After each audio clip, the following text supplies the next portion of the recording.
محبوب پاک صلی اللہ علیہ وآلہ وسلم نے فرمایا جس خاوند کی بیوی بن سور کے بازار جائے وہ دیوس ہے، بن سور کے بے پردہ خوشبو لگا کے بازار جائے وہ دیوس ہے۔ وہ کون ہوتا ہے؟ فرمایا وہ بغیرت ہوتا ہے۔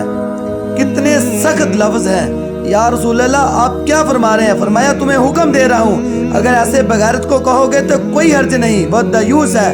اگلے لفظ سنیے، حدیث پاک ہے، میرے نبی پاک صلی اللہ علیہ وآلہ وسلم نے فرمایا اگر وہ اس پر راضی بھی ہے کہ اگر وہ اس پر ایک تو جا رہی ہے اور اگر وہ اس پہ راضی ہے تو دیوس ہے۔ نبی پاک نے فرمایا وہ جتنے قدم چلے گی اتنے ہی اپنے خاوند کے لیے جہنم میں مکان تیار کروائے گی، اس لیے اس کا خاوند راضی ہے تو بن سور کے اور بے پردہ ہو کر بازار جا رہی ہے، جہاں مرضی جا جہاں مرضی آ۔ فرمایا اگر وہ اس بات پہ راضی بھی ہے تو وہ دیوس بھی ہے اور اپنے لیے جہنم میں مکان بھی تیار کروا رہا ہے۔